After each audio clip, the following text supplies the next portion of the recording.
Hello, everyone, and welcome to Kilowatt, a podcast about electric vehicles, renewable energy, autonomous driving, and much, much more. My name is Bodhi, and I am your host. And today I am joined by Max Patten. Max is with a bipartisan organization called EVs for All America, and their goal is to depoliticize how your car is propelled, which I've always thought is very silly. Not everything you can like what you like. You don't. There doesn't have to be a political motivation for liking EVs, Star Wars, or Pokemon. It's you like what you like, and that's okay. As a matter of fact, I ask Max, and one of the first questions I ask him is, "How did we get here? how did we politicize electric vehicles over internal combustion vehicles?" And he had a really good answer. So before we get into the interview, though, I do need to take one moment and thank Gene for putting this all together. Gene sent me an email and he's like, "Hey, are you familiar with this organization, EVs for All America?" I said, "I'm not." And he said, "Would you like me to see if I can get somebody on the show for you?" And I said, "I would love that." And within, I don't know, probably 24 hours, I had someone booked. It might have been a little bit more than 24 hours. I think they said yes within 24 hours, and then Max was booked soon after that.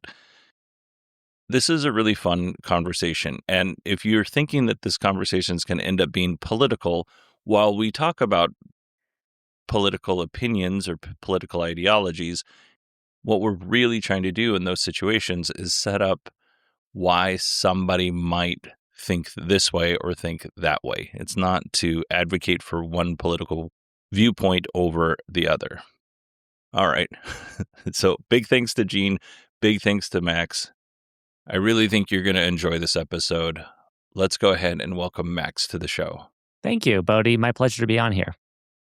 Yeah, I'm looking forward to chatting about this. So, Um, I'm gonna be honest, one of the listeners that of this show, Gene, he emailed me and he's like, "Hey, have you heard of this organization, EVs for All America?" And I said, "No, I have not." And he's like, "Would you like me to facilitate getting somebody on your show?" And I was like, "Absolutely." Gene does a lot of things in California, so he's kind of connected, and here we are. So first, thank you to Gene, and second, Max, what is EVs for All America?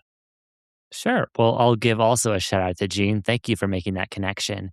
And yeah, happy to be on here. I'll say EVs for All America is an education kind of focused nonprofit. And we do a lot of polling, market insights, and research. Again, though, nonprofit sector. Our goal is effectively destigmatizing EV adoption from a partisan point of view and looking at roadblocks to adoption that exist. And we'll, I'm sure, get into detail about some of those and kind of lobbying to get those removed. And so we have market insights and data. We have a sister group, the American EV Jobs Alliance, that actually does more of our lobbying arm. We're just the kind of neutral education arm. And we look at trends like, hey, more Republicans are buying EVs. Isn't that interesting? Right. And that's not some, oftentimes it's data people wouldn't expect.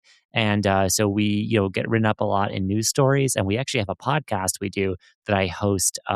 It's a roughly monthly schedule, loosely called Directly Current. And that's more on the policy end of things. So we speak to guests on how the EV transition is going in the US. We talk to analysts and consultants and look at the US as compared to China and everything that's going on in Europe and the state of the world. And it's very fun, especially for the policy wonks out there. So that's a great time, but always a pleasure to nerd out about EVs. So great to be on here. Yeah. So we'll talk about the partisan thing real quick, and then we'll kind of move past it. I will say, just from the interactions I've had with the people in the community, right, in this EV community, in Kilowatts community, I have a nice mix of people from a variety of different political backgrounds, right? Mhm. Where did we go wrong that we made how a vehicle is propelled uh, a political thing? Like it drives me crazy. You don't. It doesn't matter how you get your car from one place to another, what powers Yeah. it. But for whatever reason, it is such a like if you own an EV, you're this person. If you own a gas guzzling truck, you're this person. And in reality, both people drive both of those cars. Yeah, that's a great point, right? Why should a powertrain be political? I'm going to give my boss, Mike Murphy, stump speech. He's the kind of Republican pollster and politician who started this whole thing. And his philosophy of it is it begins sometime around 2010, 2011, I want to say, with the Nissan Leaf in the US market. So, not the great Leaf we have today. This was very much the compliance car. For its time, very innovative, right? But that hatchback, affordable vehicle they made to market it, they had this series of ads with a polar bear in it where there's a guy who gets a leaf in his driveway, and this polar bear who's really sad about the ice caps melting swims all the way and ends up in this guy's driveway, not to attack him, but give him a big hug. And isn't that sweet? Oh, he bought a Nissan Leaf. He's a friend of the polar bears.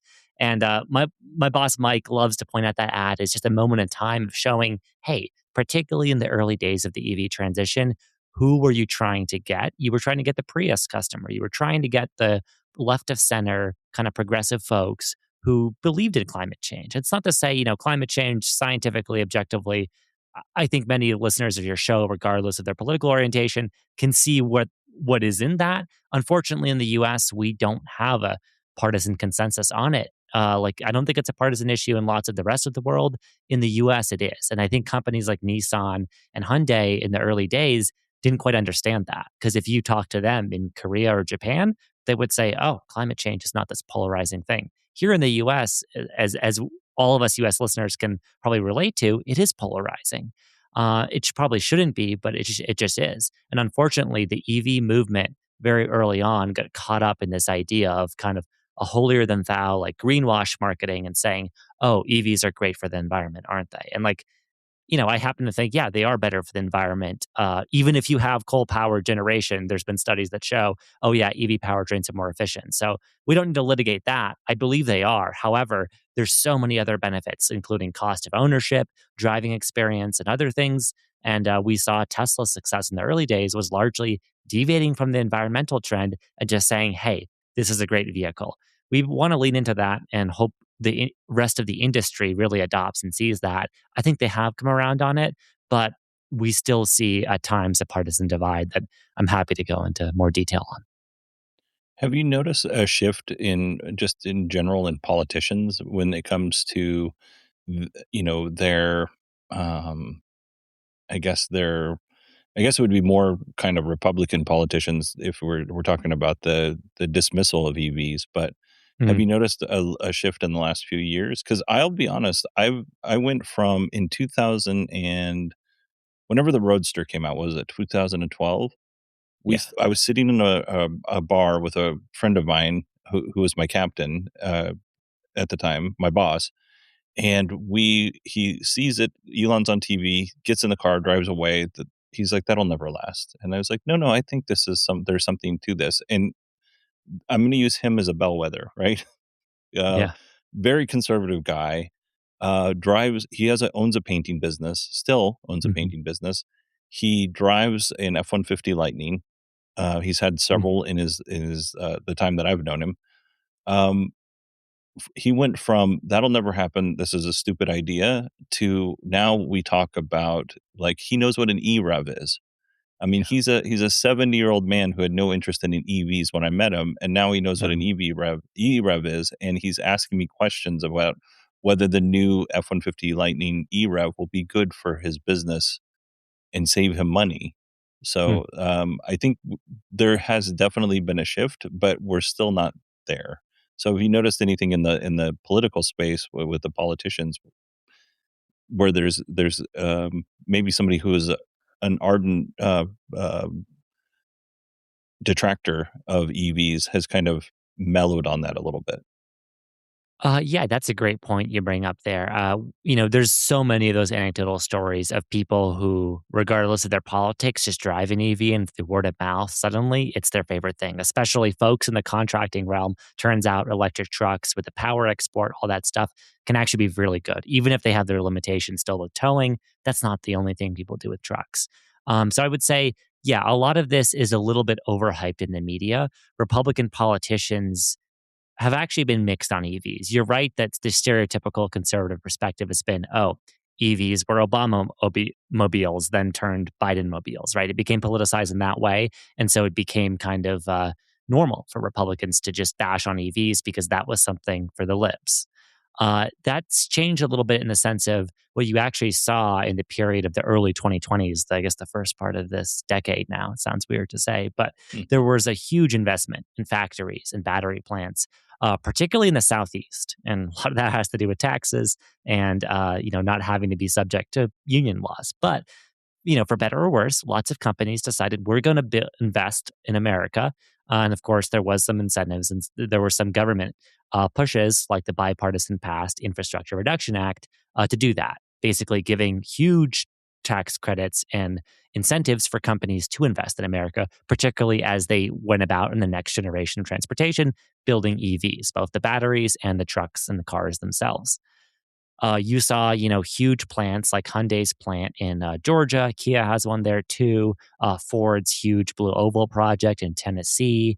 You have Polestar and Volvo's effort in South Carolina. Very interesting too, given that company is owned by Geely, a Chinese conglomerate, and yet there you have American jobs in the South being created for EVs. And so what you've seen as a trend is lots of governors and people more local in politics even at the level of some representatives and senators, though sadly not that many, those Republicans realize, hey, these are jobs in my community, and I like the extra tax dollars, and so we have seen that flip a little bit. Unfortunately, I don't think when you get to the national level and you look at more like U.S. senators, U.S. representatives, not state level governors, those folks I think are still very partisanized in Congress, and it's still very popular um, to have a partisan narrative for EVs. See last summer with the One Big Beautiful Bill Act. We actually were hopeful that maybe some of these Republican senators would see, hey, there are things in my state going on that are huge for manufacturing. And those they were addressed on the floor, but unfortunately when it came to voting time, they still voted mostly along party lines to pass legislation that in my personal view was really bad for the EV transition and undid a lot of the progress we made in the early 2020s. And so those factories are still there. They haven't disappeared. Even though you read about write downs, there's still lots of jobs. And there's this whole idea of a battery belt in the US, largely driven by these plants in the Southeast. So I think to the extent that we continue to see this bipartisan rhetoric of, hey, American manufacturing is a good thing. I don't think that's a right or left thing to say. And obviously, at least from a rhetoric perspective, the Trump administration has been very open to that. Now, you can argue about how they've implemented it, and I have many thoughts on that, but that is part of the rhetoric. And so doesn't seem like, to your point, anathema to say, hey, would be for EVs. Unfortunately, my point is basically to end the rambling here. At the national level, we just haven't seen Republican politicians get on board yet. Maybe that's because they need permission from the chief executive. Maybe it's because of the cultural issue still.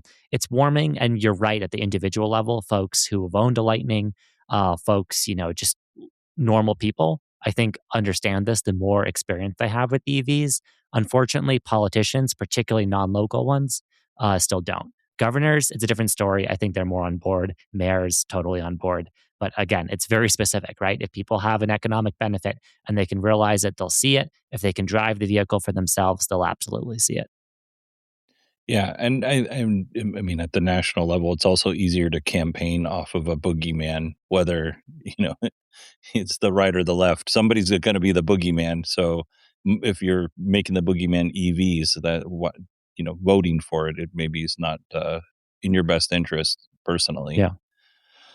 Um, with that, what are some of the things that EVs for All America is doing in terms of kind of changing hearts and minds through policy and just conversations?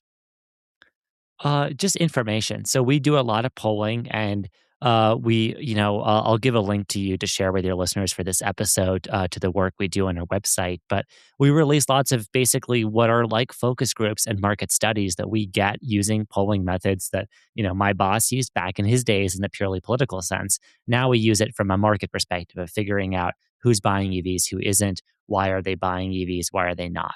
And what we find is really interesting.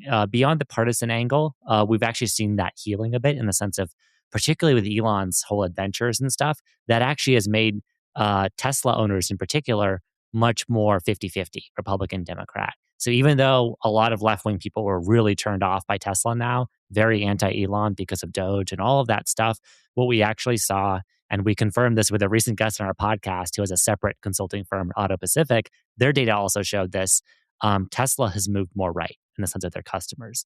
And we actually view that as a good thing because guess what? The people who had Teslas before and don't want to buy Teslas, now they're buying EVs from Ford or General Motors, or they're still very much on board with EVs.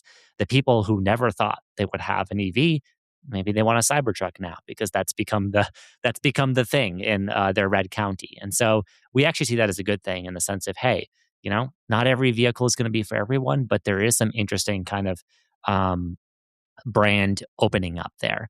Also, in terms of like OEM and brand influence, we find that guess what? People really like Toyota, and they really want a Toyota EV, even though up until this point, that company has not made many compelling EVs. That's changing pretty quickly, but it shows you brand loyalty still has a huge effect. And then when people think of what the most American make is, they still say things like Ford. And so I think there's absolutely an appetite for people who want to buy a Ford EV. Now, I'll nuance that and say when we look at younger demographics, people are less brand sensitive or they're more price sensitive. And that's where we find people are not only open. We do find younger people, as you might expect, are more open to EVs and powertrains. They're also more open to the idea of Chinese brands. They don't necessarily have as much affiliation or nostalgia for a Ford or a Toyota. They'll say, "Hey, I'm going to buy a house eventually. I want to save money. If BYD can come in here and I can get a $15,000 cheaper car that charges in 10 minutes, sign me up." Uh, that's my crude summation of it, but that's effectively what we've seen is the younger the demographic, both the more open to EVs, but also I think the American automakers should pay attention to this. The more open people are to foreign brands and new brands like Chinese entrants. I think that all of those things, you're speaking my heart right now. All of those things, I agree with. Like, one of the things that I found interesting this quarter is, and we're talking on April 10th. I'll release this a little bit in a week or two, but on April 10th, in the first quarter, Toyota with one brand, one mediocre, in my opinion, EV, they sold more, or one model, they sold more EVs than Ford did with 2, and the Lightning was still in those sales numbers. So Hmm. brand loyalty means a heck of a lot, especially Yeah. for Toyota folks, and with the Highlander coming out and some of the other things that, Toyota's doing, I I I think Toyota might be the sleeper. I think they might be the Apple of the EV space for right now. Like, they waited and waited, and now they are they are making their moves when everybody else is pulling back. That might be a huge mistake, but Toyota for all of it, like, I have friends who own Toyotas and they're insufferable. I don't have a problem with Toyota, the brand, but my friends are just awful. Like, their cars are fine. They're not they're not the cars that they're claiming them to be. They're great cars, but they're not amazing cars. But anyway, my thing is I think Toyota might end up, at least maybe for the second half of the 2020s, winning the EV war, because, they're really good at engineering. They're really good at building a good car that 90% of the people love, but, it's not something that is a spaceship, it's just a really good car. Yeah, So, and that shows you, right? It's the lived experience matters so much to people in the sense of what do their neighbors drive? What have they had good experiences with? And if people have realized, hey, everyone in my neighborhood who has a RAV4, they're able to drive 200,000 miles or more with it with, normal scheduled maintenance. That's great. And they also associate Toyota heavily with hybrids. That mhm. that explains, I think, a lot of why people are so receptive to Toyota EVs, even though you're right. I agree with you. Particularly their early EV efforts were very half baked. They've been improving quickly. They're coming out with new EV product. They're building a lot of it in America, which is great. But it's been, yeah, they haven't been the most cutting edge. They haven't been spaceships. At the same time, people like what they know and they see a Toyota, they can understand that. They look at certain other EVs, you get into, of course, not even excluding factors like cost, but you look at something like a Rivian or a Tesla, and these vehicles are full of screens. They're full of what we call software defined features. That's very exciting, especially maybe for those younger customers. But when you look at the average demographic of the new car buyer currently today, many of them are in their late 40s or their 50s. They have some money, right, to be able to buy a new car. And it turns out that they want something that is a little bit more familiar to them and they'll have more confidence in. And we find that to be a pretty high factor in what people buy. 100%, 100%. So with that, what do you see when it comes to polling? Elon is a symbol on the right now. Are you seeing other folks, people on the right, giving other EVs a chance as well? Yeah, it sometimes it's hard to look at the causation that specifically. We do the polling quarterly, and so what we notice is a trend, and it's probably a bit of a lagging indicator. I think your intuition is right that as people warm to Teslas, particularly Republicans, we have noticed overall Republican resistance to EVs is lower. Now, that's not necessarily when we give our respondent answers; they're not answers like, "Oh, I'm going to buy an EV tomorrow," but it's like we have this response of EVs are not for someone like me. And that used to be much higher for Republicans. We noticed that dropped 20 points. And so Republicans now, at least broadly speaking from our polling, are in the position of, okay, maybe I'm not buying an EV tomorrow. However, there's less of this kind of like immune response to like I'm never buying an EV. That's gone down a little bit. Now that might also be from comfort level. If you look at the polarized times, I mean, we're still in polarized times, but if you look at the Biden administration, right, obviously very public messaging that EVs are the future, they're here to stay, get them or get out, right? And um, you go back in time to I think some of these political matters, I think people felt really threatened by that and the idea of consumer choice going away. And of course, that awakened all of these partisan instincts of people saying, "Oh, I disagree with the government in charge. They're pushing EVs on me. It's a scam. I don't want it." Now you go into the market we're in now, where frankly the U.S. has lax to no environmental regulations of emissions. There's no immediate threat. Now, if you look globally, we can't our market probably can't exist like that forever, but we are in this stasis point right now where there is much less federal scrutiny over regulations. People don't feel the burden as much. And topically now, we don't have the polling data on this yet because this is obviously much newer. But you look at the headlines and the state of the world being what it is, gas prices being much higher. Turns out people do warm to EVs on those economic points. And I wouldn't be surprised when we do this polling again to see people being even more receptive once they realize what they're paying at the pump. We've noticed a similar trend where, despite your stereotype and what you may think about government stimulus, when the tax credit existed, Republicans like that too, because it turns out everyone likes money. Everyone likes getting a deal. And so Republicans were more likely back then to buy EVs just on the basis of a tax credit or an affordability measure. What they didn't like was the messaging. And so that's a lot of the work, also to your earlier question of what we do at EVs for All America. We take this polling and we try to advise automakers in their focus groups and in our conversations with them, hey, you need to change your marketing or consider programs that focus on affordability metrics for customers because red or blue, everyone wants a good deal. And we've really noticed that trend. Yeah, and they wanna keep as much money in their pocket as possible. Like, Yeah. in the fire service, I'm a firefighter, I don't know if I tell that to everybody, but, in the fire services, there's a lot of folks who are conservative. There are a lot of folks who are like, "We should be why are we buying money or why are we buying oil from foreign countries and all this other stuff? Why do we have so much reliance outside of ourselves?" Right? Yeah. And that my argument to that is, why don't you drop by an EV? Because your power is local, unless you live in, like, one of the bordering states, but in most cases, your power is local. You Hmm. can power directly from your solar panels, which many folks that I know have, because this is Arizona and its sun is out here all the time. It kinda it drives me nutty because then you're just not relying on that at all. And it's not Yeah. like we talked about this earlier. I was born in Alaska. All of my family made their money in some way or form or another from the oil industry. Um, like, I don't think the oil industry is gonna go away just because, we increase the number of EVs we have. You But still need plastic in those interiors. Yeah. yeah, 100%. And there's other things that oil's used for. It's not just for Honey. powering cars.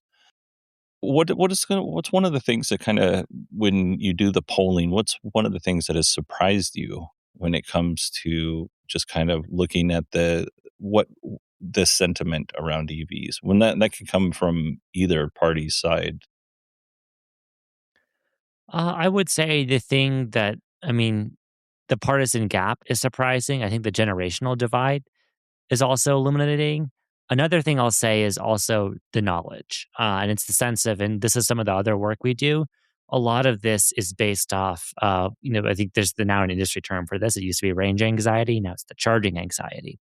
I think folks are well aware now that many EVs on the market can reach 300 miles of range or more, right? Using EPA data. And on a highway, it's close to that high, if not even higher with some vehicles. The issue is with charging, many people can't charge at home. And so, but I think it was surprising in particular, realizing how many people um, weren't really quite aware of the convenience. For many people, the EV thing felt like sacrifice because it's this idea of an extra burden, an extra thing you have to do to go and fill up.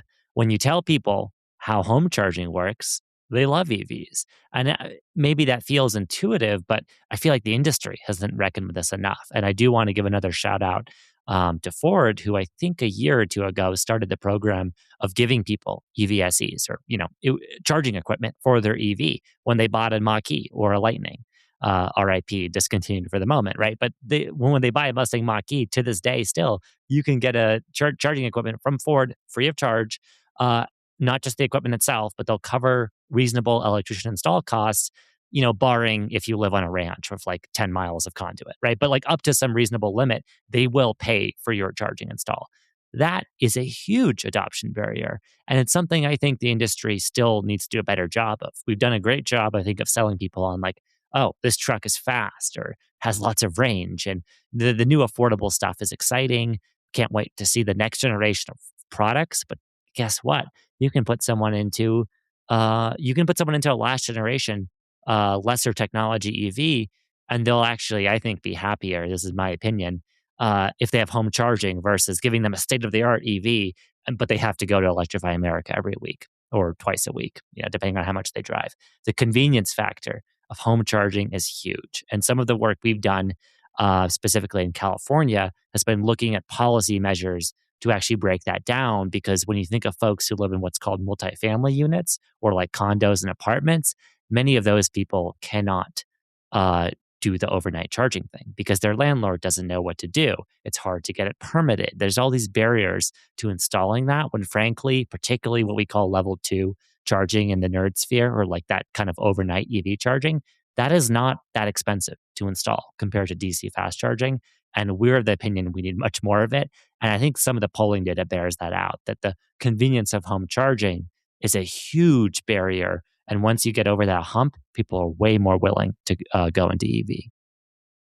I agree. I've had a couple of folks on that are trying to find what the ultimate solution is for EV charging in apartments.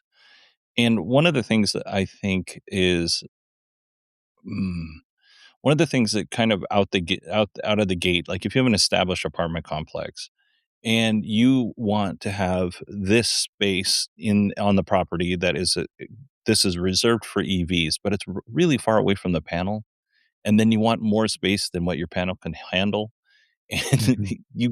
you'll get some company out there that will give you this astronomical bill. Like, Yeah. it won't be as much as a DC fast charger, you're right, but it's gonna be a high 10s, if not the low hundreds, depending on how far away it is and how much they have to trench and all that stuff. But there are other, options available, like Orange Charger is a company, for instance, that will just install a regular outlet at a normal charging spot, and you can, slowly charge off that outlet. They have a whole system that charges you the money so that the apartment complex isn't out. Um, Hmm.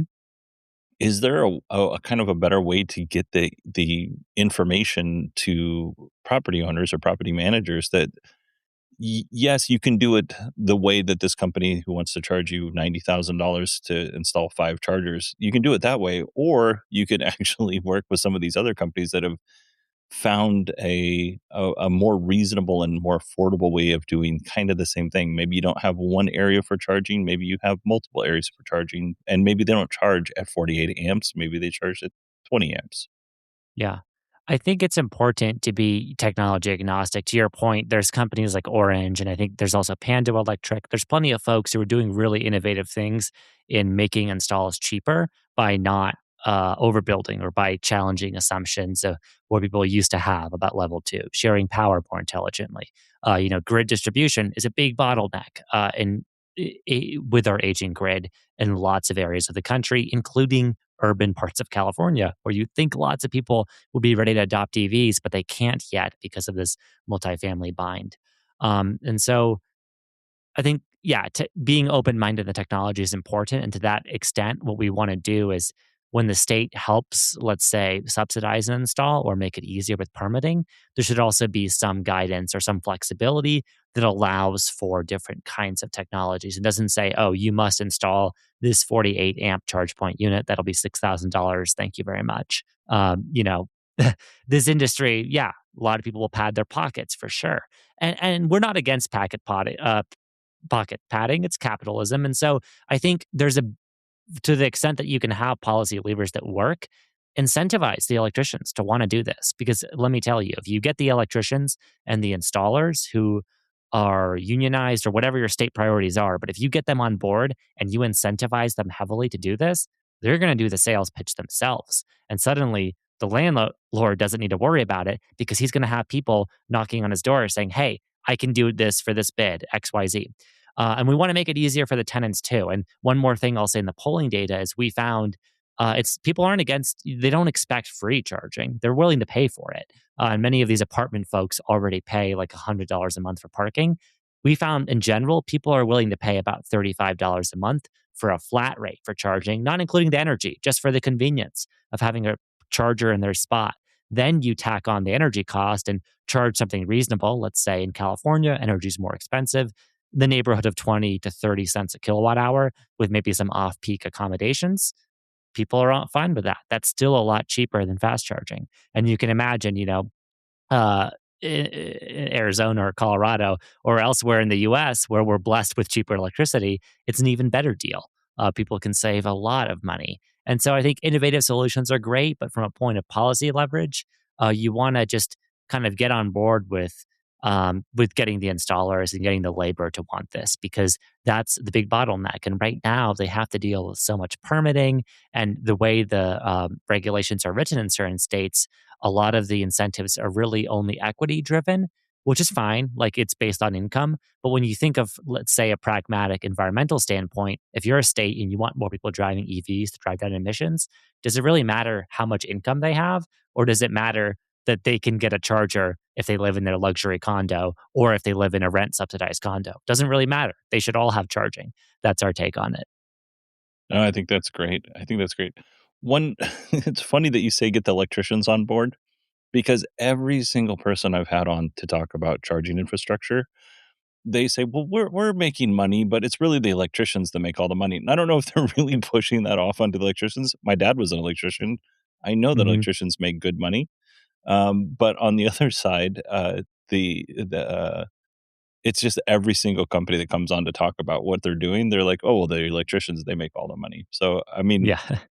for sure, incentivize those folks and, make it more streamlined. I don't think that we need to throw more roadblocks up to charging infrastructure, but we definitely need to make sure that whoever's putting that infrastructure in is doing it in the way that they should. But more so, just I not haphazardly. They're just not just throwing stuff into the ground without thought or care. But I do think, maybe easing up on some things. I know just installing the charger in my garage, the installer was like, "Oh, we don't need to tell the city that they're doing this." And I said, "No, no, no, no. I'm gonna sell this house one day. I need the city to make sure that this is cool because I'm not gonna go back and pay for something later. So we're gonna make sure we're gonna do this right." Yeah. But, I think the city of Tempe, which is where I live, I think they did a decent job of making it easy, but I know not all cities do that. Yeah, and I mean, you look at the way many condos and many of these for rent apartments are done, particularly in California, the ownership model is pretty private in the sense of a lot of it is based off, you know, complicated property agreements that go back generations. And that makes the logistics of getting this paperwork to install chargers really difficult. That's where we think the power of government is actually best used. Let's try to streamline this as much as possible, remove as many, obviously, still prioritizing safety installs, and you can advance policy priorities of keeping journeymen and electricians employed and making sure they're certified ones. But at the same time, remove the excessive red tape and considerations that we think have been slowing things down. And that'll vary a lot locality to locality, but there are a lot of those considerations, and that little bit of friction makes it much harder for anyone living in an apartment right now to live happily with an EV. Agreed. Hey, Max, thank you so much for coming on. I really appreciate it. Where would people go to find out more about EVs for All America and then your podcast, Directly Current? Yeah, well, thanks for the shout out. Happy to be on. People can go to evsforallamerika.org. That's our site where we have all our info. The podcast is directly current. And so that's in YouTube and all of the podcast apps. And like I said, we try to have monthly guests on there. We're not as regular as you guys. We're not in the newsy business. But when we do have conversations, we focus on these kinds of policy issues and what kind of roadblocks that are happening. So love to talk EVs. Been a pleasure being on. Thanks for the invite. Thank you so much. And I don't know if you can hear my cat in the background, but she's upset for some reason. So I should probably go make sure that the other one's not stuck somewhere. Maybe she's a Toyota owner. All right. First of all, I want to thank I want to thank Max for joining me. And I forgot that he threw that Toyota owner joke in at the end there. I left it in because it was a number one, it was a great callback, and number two, I don't know, it just tickled me. It was so funny. So Max, thank you so much for agreeing to come on the show and hanging out with me. And then I also wanted to thank Gene because, Gene's always been super supportive of me and the show. And, I know, like I said, I think is in the interview, he does a lot of stuff around EVs and climate in California. And, I've had an opportunity several times to chat with Gene, and he's somebody that cares, and you can tell. So again, a huge thank you to Gene for doing that. All right, everybody, that is it for our episode today. If you want to email me, it's Bodie, BODIE, at 918digital.com. You can find me on LinkedIn. I'm Bodie Grimm over on LinkedIn, BODIEGRIMM. Oh man, what else? I'm finally catching up on things. I'm finally getting things organized. It feels like it's been last 6 weeks have been like a whirlwind, but things are slowing down. I actually woke up yesterday and felt really good and energized and got a lot done. And I got a lot done already this morning, and it's only 8:30, and I've already done just a ton of stuff that needed to get accomplished. So I'm feeling very on top of things right now. That's not a normal feeling for me. So our next episode will be Jill Simonello, who is an auto journalist and a delight. I had a lot of fun talking to Jill. It's just a super easy person to talk to, and we talked about different EVs and racing, and I don't know. It was a fun conversation, and I think you're going to enjoy it. All right, everybody, thanks so much. I will talk to you soon.